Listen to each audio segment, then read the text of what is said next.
Okay, chat, this requires some explanation. Let me take you way back to 2016. I almost said 2016 or 20,016. That'd be a completely wrong number, chat. That'd be tens of thousands of years off. We're back in the year 2016. I'm currently even in the country of the United Kingdom with its draconian laws. So he's very good at avoiding problems. But when he exhausts all his resources, when he's called everybody he can a pedophile, when he starts accusing random people 3 degrees of separation from me of being child abusers for whatever fucking reason, because he's a sick fuck, he doesn't know what to do. The next steps that he would have to take in order to try and take down the Kiwi Farms is break the law. But Vordrak, being a moderately intelligent person with a master's degree in law, knows that breaking the law is against the law, so he chooses not to do that. Instead, he reaches out to mutuals who have threads on the forum who are not happy about it. And this creates what we called the Legion of Doom. So there was Vordrak, it was Donny Long, Eddie, he had a Polish name, it was like Eddie Pazile or something. And then there was another guy from the United Kingdom that was like a little retard, and I forget his name. But they were really, really desperate to shut down the forum, and they thought that by just being big enough dickheads to people related to me that I've never even spoken to, it would work. Donny Long was by far the most dangerous and persistent of all those people, even including Vordrak. Donny is like a Tasmanian devil. That's the closest thing that I can describe him to. Donny has a very, very long list of people that he fucking hates. And he creates fake emails for them, fake websites, and he controls them all. And when he starts writing up, like, what he does, okay, imagine, this is literally what happened to me. So Vordrak starts up his crusade, and he starts calling me a pedophile.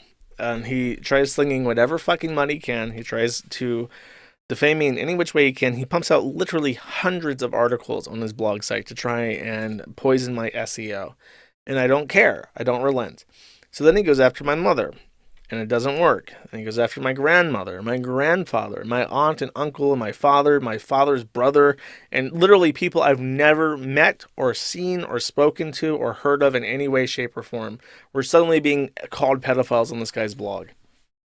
Then Donny goes out and he does some really fucking awful stuff. He goes after people that, again, have nothing to do with me, don't talk to me, haven't talked to me since.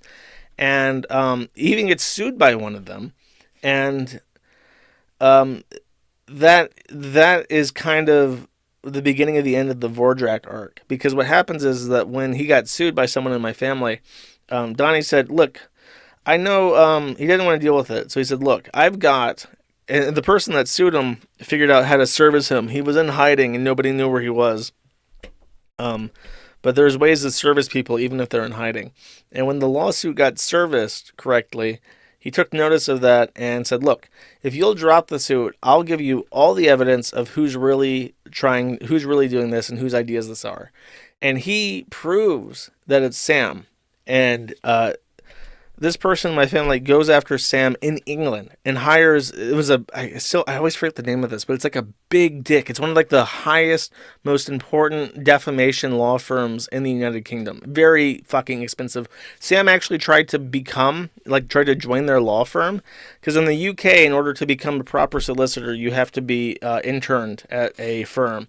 So these firms get to decide who their competition will be in the future, and it's a very competitive field. Very few people get like interned into into the system. So he'll never ever be an actual solicitor in the UK because he is a fucking lunatic. But he really tried to suck ass and get into this group of people. And then when my family ended up suing him, they hired this group. So he has no end there now.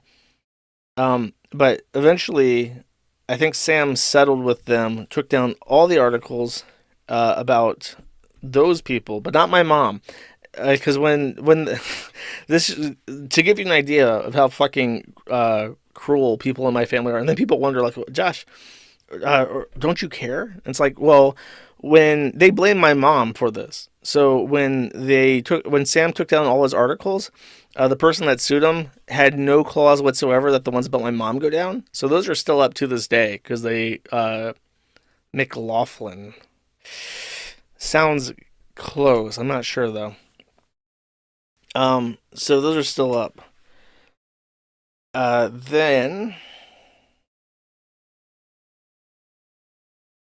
I made a deal with Eddie, and when I made this deal, and remember this was like 10 years ago almost, I think.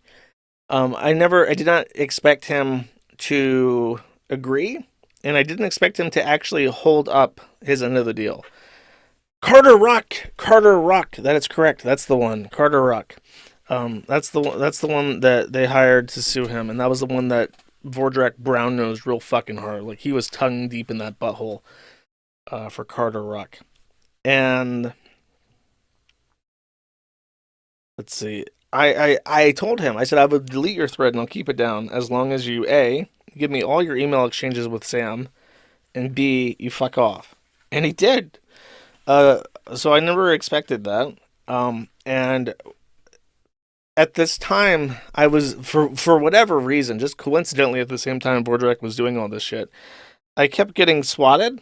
And when I say swatted, I mean the FBI would come to my house and be like, we got a bomb threat from your email servers. This happened like 3 times. I've told this story before. I told it on the Internet Jute stream. If you're interested in like old Kiwi Farms deplatforming crazy shit, go listen to that stream because that was before all the tranny stuff. But when this happened, it happened 3 times. The first time there was a bomb threat to my school that I had graduated from or left. Actually, I left. I did not graduate from that school. But he knew where I was from, so he sent a bomb threat to my school pretending to be me. I got detained by the FBI in Pensacola for that. I explained that it was an internet thing. I didn't do anything. I gave them the logs that they asked for, and it was all from Tor, so there was nothing to be held on. The second time, and the first time that it happened, the news talked about it, and I also talked about it, and then Sam republished it, and he even threw in a little line about how the sheriff better be careful because as long as the Josh Moon vermin is in Pensacola, this will continue to happen. So the second time it happened, I got a door knock, and I just said, look, it's probably the same guy doing the same thing. So they said they were kind of irritated, you could tell. And I said, one guy even asked me, like, what do you get out of this? You get, like, money or something? And I was like, no. I was like, so why do you do it? And he's like, well, I believe in internet freedom. And he's like, okay, whatever. And left. And I didn't, this time I had the wise idea, I'm not going to talk about it. And because it was a repeat, the news didn't run with it. There was no mention about it, no publicity statement, and I didn't talk about it. So Sammy, allegedly, probably, based off my suspicions, threw in this bomb threat and didn't get anything out of it. So then the third time that it happened, he targeted a bunch of hospitals. And also, he sent in an email to like a bunch of different hospitals and law enforcement, and then also CC'd in his Witchfinder General email address as like a list of as like one of the reporters this mysterious stranger was sending this bomb threat to. So then Vordrak had a copy of the email so he could publish an article and say, "Wow, I got sent this threatening email." So after that, I knew the FBI would visit again. This time I was living in Buffalo because I had been successfully driven away from Pensacola. And this was, by the way, the flight that cost me 100 Ethereum that I sold at $11 each. So I was in Buffalo at the time, and I expected the FBI. So I printed out all of Eddie's emails or all of Donnie's emails from Sam, and I printed out like this entire 100-page dossier. And the FBI visited me, and this is why I mentioned that I had only been investigated by the Northern District or the Buffalo District of New York FBI. They came to my house and were like, "Do you know anything about this threat?" And I gave them a fucking manila envelope with 100 pages of shit from Sam. I said, "It's Samuel Collingwood Smith. He lives at this address in Hertfordshire, England. He's been doing this for 3 fucking years." And after that, it stopped. He's been super fucking tame. So whatever they did after that, it worked. He's been pretty chill since then. I guess maybe their counterparts spoke to him about the fucking bomb threats that kept happening. And they actually got something done. So congratulations, Department of Justice. I can't hate you too much. So that's the Donny Long story, basically. He's a psycho. This guy is genuinely one of the most dangerous people that I've ever encountered. Like, he is a fucking lunatic. And I am shocked that it took this fucking long. Let's read his charges, by the way.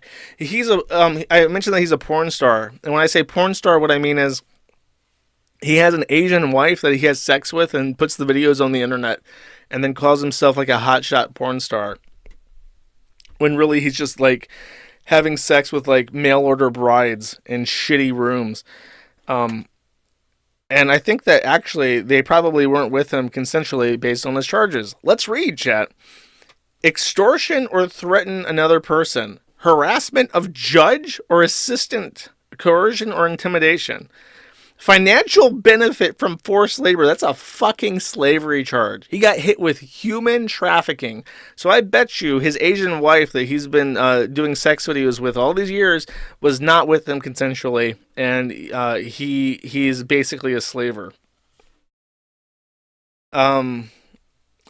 Tamper with or withhold testimony. Cyber intimidate or threaten harassment. Yeah, fucking tell me about it. Follow, harass, cyber stalk another. Yeah, fucking tell me about it. Cyber intimidate, threaten, harass. Follow, harass, cyber. So that's four different charges just related to cyber stalking. And then let's take a look. I looked this up, and I don't know if it's below here. It's not. So these charges right here, you can see that they were all filed in November so he got arrested several times. They booked him originally in November and then again in December for, so this was for threatening the judge and from the slavery charge. Then he tampered and withheld testimony. Then he got out again and then went online and harassed a bunch of people. And then 3 months later in February of this year, he gets hit with threatening a public servant. So they let him out 3 different times, and each time he threatened a different judge. And he was let out on like $75,000 bond the first 3 times, and now he's being held without bond. So he's stuck in jail. And I already have Hardin on this. They're refusing to release the body cam footage to us, even though Florida has wide open, it's called the Sunshine Law. They have wide open public record laws. They're refusing to because he's being prosecuted by a special prosecutor because he has threatened every judge and every prosecutor in the entire county, and they're having to get a visiting judge and a special prosecutor from a different jurisdiction to litigate it because there's a conflict of interest with every single member of public official in the entire fucking county. That's how fucked up it is, and they don't want to release the footage because they don't know if it would cause another conflict of interest and fuck up the prosecution.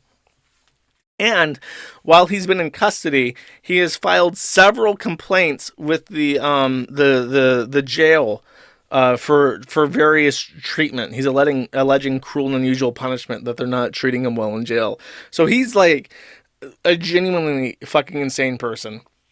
And God willing, he will never get out. Because it's just like, and it's crazy. This is the crazy thing. Why does it always get to this? Why do we have to wait fucking years and years and years for this guy to do the insane shit that he is before it happens? Like, he's just been in Florida being a fucking menace, suing people pro se. He ran for governor of Florida. There's a new thread for him, by the way, if you want to go find it in the Prospering Grounds. He's been doing all sorts of shit for fucking years, and we let it get this bad before the government finally fucking crushed him. Why do people like Liz Fong Jones and Russell Greer and Acer Thorne and Donny Long get to just run around and do whatever the fuck they want and ruin people's lives for decades before someone does something? The government needs like a dedicated pest control task force to just round people up like this and throw them in the and unplug them early, unplug themselves early. Understand, chat? Yeah. Fuck this guy. I can't wait for the body cam footage. They denied us. Hardin says that their denial is stupid and it's against the law. But as I mentioned, if you want to protest that kind of thing, you got to sue. So we don't want to sue them. We're going to be nice and try to. Here's the thing about Hardin. Here's what I love about him. He has riz. He is a very polite, professional, and he has got like a little bit of a country. I think he's like from Kentucky, so he's got like a Kentucky country boy accent. He's got the riz. Negative riz. I talk to anybody about anything, and people immediately assume I'm a fucking weirdo, and they don't want anything to do with me, and they hate me right off the bat. It doesn't matter who it is. I got like -3 Riz. Harden's got like an 8 or a 9 Riz. He's high up there. So if I ever need to talk to somebody, I just ask him to do it for me. Because I know if I write a fucking email and I send it, whoever receives it is going to say, wow, fuck this asshole. But if he does it, then the door's open wide. So I don't know if that is like a skill you get in lawyer school. I don't fucking have it though. I don't like. I genuinely I don't know what the fuck. I have no idea why people instinctively hate me when I start talking to them. But I'm very appreciative to have people around me that do have the Riz, because I don't. Okay. So. We're going to ask just for the papers at first, and in particular the jail petitions about his treatment in prison. And then hopefully, as the prosecution is underway, we can get body cam footage. But I'm a patient man, chat. I'm already planning. I'm planning my next 8 lawsuits. We're going to be suing the OCC. We're going to be suing the DOJ. We're going to be talking to Ojai County. We will get the body cam footage. We're going to get all the body cam footage. From now on, the government is going to be sending me body cam footage whenever they fucking come in. Okay, I'm the default. They just know. Don't even bother. Just send this guy the body cam footage. He'll want it. It's happening. I'm going to make it happen. Thank you for watching this clip. This is the CACA Welfare. Remember to like and subscribe.